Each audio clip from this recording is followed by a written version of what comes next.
Саламатсыңарбы балдар, кутмандуу күнүңөр менен. Кайрадан кыргыз адабият сабагын баштайбыз. Мен Рыспаева Индира Оразалиевна Балыкчы шаарындагы 4-гимназия мектебинин кыргыз тили жана адабият мугалими. Анда эмесе сабакты баштайлы. Анда эмесе балдар, 11-класстар үчүн 4-чейректе өтүлө турган кыргыз адабият сабагындагы Манас эпосунун тарыхый орду жана мааниси темасындагы сабагыбызды баштайбыз. Бүгүн сабакта силер балдар Манас эпосунун кыргыз элинин рухий турмушунда алган тарыхый орду жана анын бүгүнкү күндөгү мааниси боюнча маалымат аласыңар.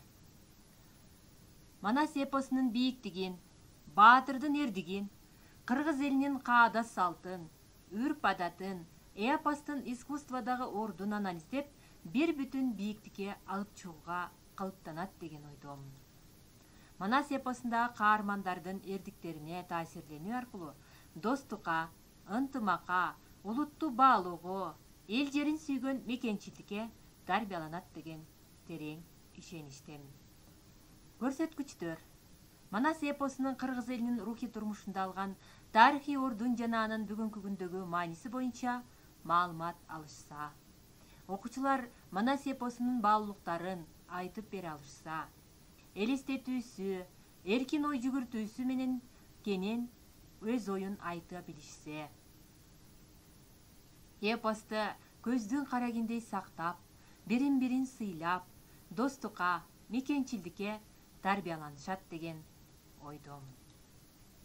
Алгач балдар баарыбыз келгиле анда. Төмөндөгү сөздөрдү бирге айталы. Көздөй туткан кутманың не? Ак калпак кыргыз элим. Туудай бийик тутканың не? Ала тоо кыргыз жерим. Колдой турган пириң кайсы? Эр Манас бабам менен. Ар бир кыргыз баласы мына ушул ыйык, ушундай ыйык дух менен жашаш керек. Анда эмесе ушундай ыйык сезимдер менен балдар бүгүнкү сабагыбызды баштайлы. Манас кыргыз элинин оозики чыгармаларынын улуу мурасы. Манас эпосу жалпы адамзаттык маданий казынада көрүнүктүү, сыйлуу орундардын бирин ээлепген өзгөчө чыгарма. Аны башка элдерге таандык ушул түрдөгү эстеликтерден, башкача айтканда эпостардан, эбегейсиз зор көлөмү, кол жеткис бийиктикке көтөрүлгөн көркөмдүк касиеттери, бүтүн элдин узак убакыттар боюнча басып өткөн тарыхый жолунун издерин, жашоо тиричилигинин, көз караш түшүнүктөрүнүн, үрп-адат, салттык жосундарынын бардык жагын камтыган өзгөчө кеңири мазмундуулугу менен айырмаланып турат. Манас эпосунун жаралышында аны ушундай бийиктикке көтөрүлүшүнө манасчылык өнөрдүн, касиеттин, манасчылардын орду абдан теңдешсиз. Манасчылар кылым көпүрөсү. Манасчылык өнөр купуя сыры бар, табышмактуу, шык. Ички дүйнөсү бай, өз элинин дилин, санжыра уламыштарын, үрп-адатын, каада салтын терең билген, кандайдыр бир деңгээлде сыйкырды күч дарыган адам гана чыныгы манасчы болот дешет. Мына балдар биз ошолордун ичинен улуу залкар 3 манасчы жөнүндө сөз кылып өтөлү. Манасчы Манас эпосун болгондой көрүп тургандай төгүп, улам бүтөт деген сайын кайрадан күчөп айтып жатканда, угуп көрүп турган адамды ошол окуяга кошуп, аралаштырып жиберген сыйкырдуу бир ыйык бир күчтөй туюлат. Бирок манасчы ким? Манасчы ким экенин бир беткей аныктама берип айтууга дай албайсың. Анткени манасчы өтө көптөгөн өзгөчө бир керемет касиеттердин топтому болуу керек. Ayaş götürüp özgü çara yok. Gök yaldardan ayrılıp gönülsüz kalgan beybaksın. Jigit çıktığının erkek bağla yoğu. Tağdaki жылқы тоғызсан тоғырса судан арамaz. Тоғырса күлік мейесі жоқ. Ошоны тозып елең алар есі жоғын. Адырда жылқын алтысам арғымақ бұдан арамaz. Арғымақ күлік мейесі жоқ. Ошоның айда өлі қойыр есі жоқ. Bu karanғы tün böldün emine degen gün boldu de ошондо çırkarım eka mıylap pırpırap. Oşo çıktı gök jalgan atandın bir dünyagın. Ayaşan bedesi gekpedin 5 günçülük dol dedin. Alatkın beyzindin jayı koydu kor dedin. Baygambar bas beyzindin kazıp koygun morun kaynatırız yolorun. Ulamadan uladın kaygılga varıp gedilsin canındaki jaranın canga çıkılgan karamda. Kaynak atkan kabırga batır beleke karmat bedi. Сағымбай Орозбақов 1867-1930 жылдары жашап өткөн Кыргыз элинин залкары манасчысы. Бул кишинин оозунан Манас бөлүмүнүн 180.378 сапыр жазылып алынган. Атаганат. Дагы көбүрөөк жашай турганда өзү айткандай Семетей, Сейтек бөлүмдөрүнөн да жазылып калат беле. Саякбай Каралаев 1884-1971 жылдары жашап өткөн Кыргыз элинин улуу инсаны, залкар манасчысы. Жалпы көлөмү 500.553 сапыр манас жазылып калынган. Анын ичинен Манас бөлүмү 84.513 сап, Семетей 316.157 сапыр, Сейтек 84.697 сапыр, Кенен, Алымсарык, Кулансарык бөлүмдөрүнөн 15.186 сапыры жазылып алынган. Океандай алт манасты алмадай башына батырган улуу манасчы. Жусуп Мамай. Жусуп Мамай Сагынбай менен Саякбайдан айырмачылыгы жазгыч манас болгондугу. Бул адам 1916-2014 жылдары жашап өткөн улуу жазгыч манасчы. Бул кишинин калеминен Манас бөлүмүнөн 50.000 сап, Семетей бөлүмүнөн 37.000, Сейтек бөлүмүнөн 25.000, Кененин бөлүмүнөн 34.000, Сейитим 11.000, Асылбача Бекбача 30.000 сапыр, Сомбилек 11.000 сап, Чигитей 12.000 сапыр жазылып алынган. Мына ушунча манастын, ушунча бөлүмдөрүнүн бардыгы, ушунча ырсаптыктын бардыгы бир Манас баатырдын тегерегиндеги окуялар. Анын жашоосу, турмушу, эрдиги жөнүндө сүрөттөлөт. Андемесе кезектеги кичинекей видеого күбө бололу балдар.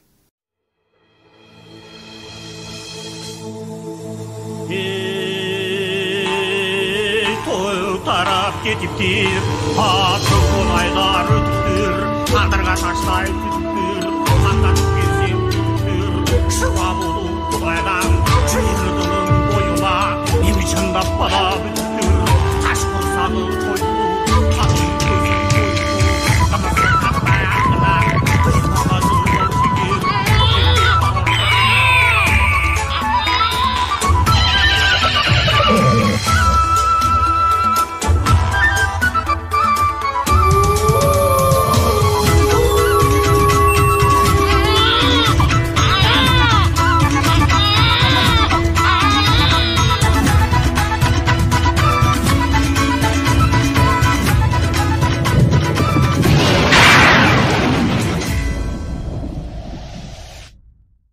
Манас, мезгил да, тарых да, окуя да, кишилер да баары ушул адамдын айланасында топтолгон башкы каарман. Манас Баатыр калкым кыргыз сен үчүн курман болуп кетейин деп курама жыйып журт кылган, кулаалы таптап коштулган. Кайың барбы кыргыз балта чаппаган, кыр жон барбы кыргыз кыргын таппаган, кылымдаргы аты калбай өлөрдө кыргыз элин кыран Манас сактаган. Эми балдар биз ушул Манас Баатырдын сапаттары жөнүндө сөз кылсак. Жер үстүндө кыргыз барда, адамзат жашап турганда Манастын ыры да, сыры да бүтпөйт эмеспи? Ошентсе да биз анын эң негизги сапаты эрдик деп карап көрөлү. Билгилик жана уюштуруучулук. Мына ушул эң негизги сапаттары болбосо, жоголуп жок болуп кетүү коркунучунда турган элди сактап калуу мүмкүн эмес эле.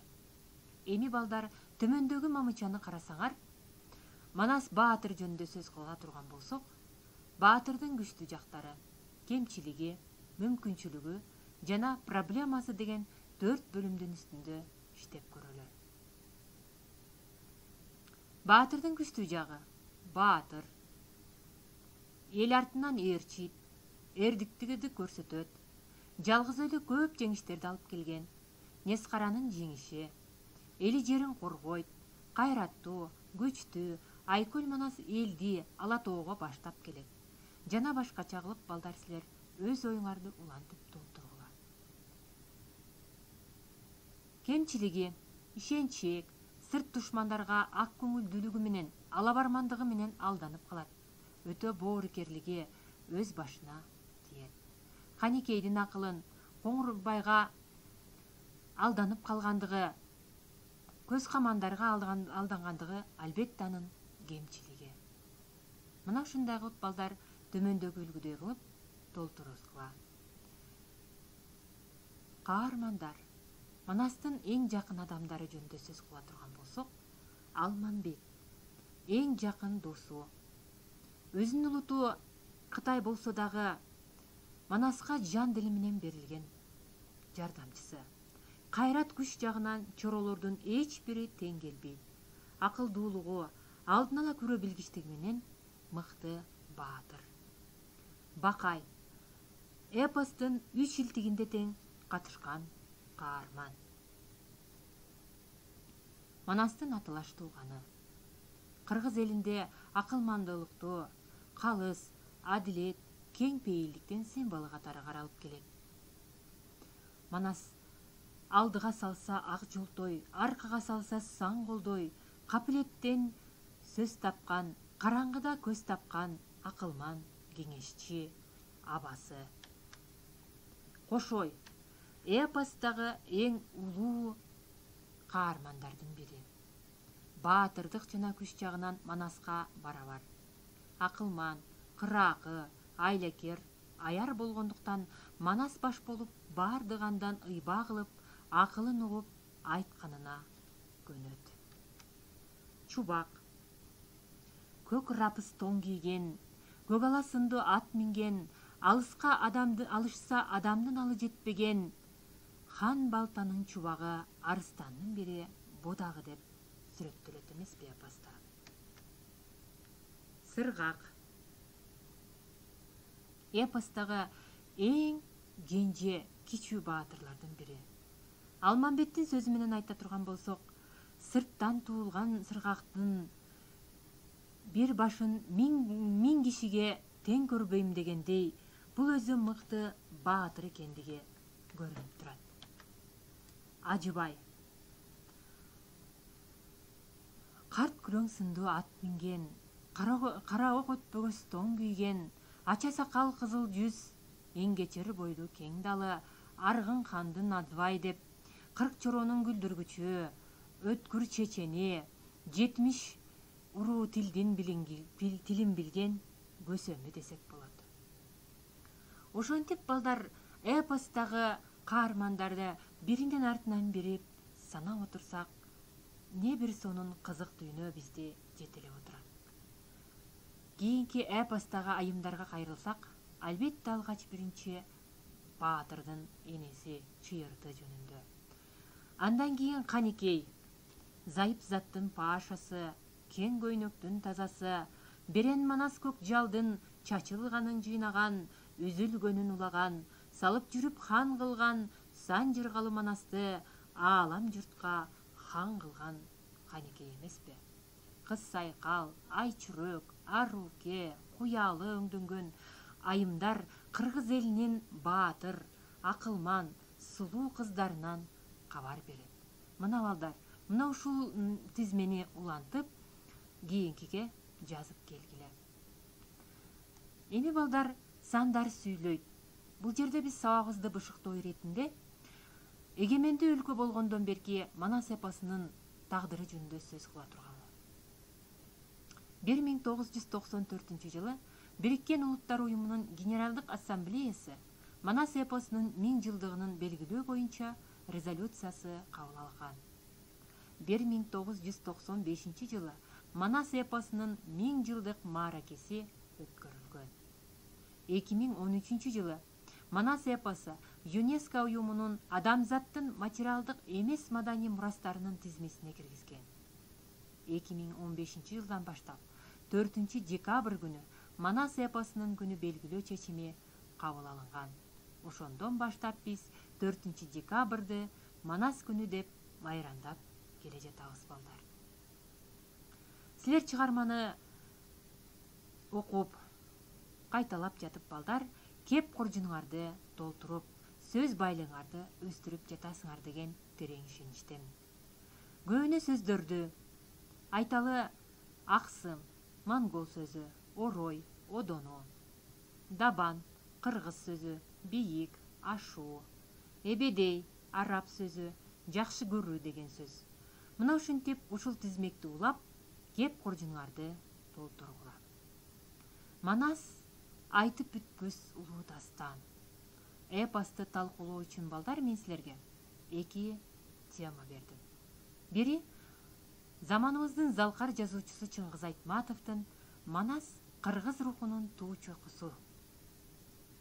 Эмне себептен ушундай жыйынтыкка келди экен?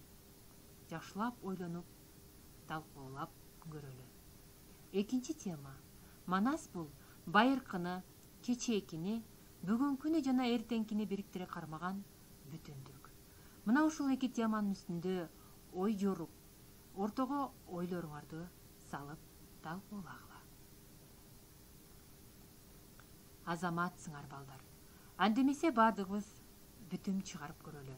Манас эпосу кыргыздын улуу тарыхы, наркы, салты, рухий казынасы экен.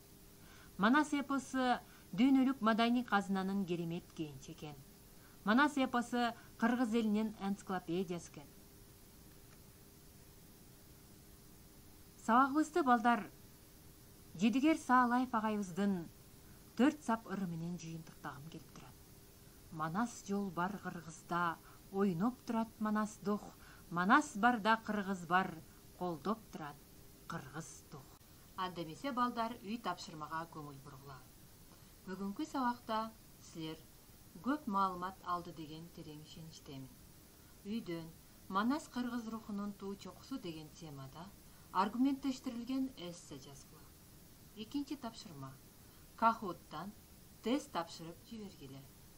Мен ал жерде ссылкасын жана эгерде жеңилирээк болсун деп бул жерге QR кодун чыгарып койдум.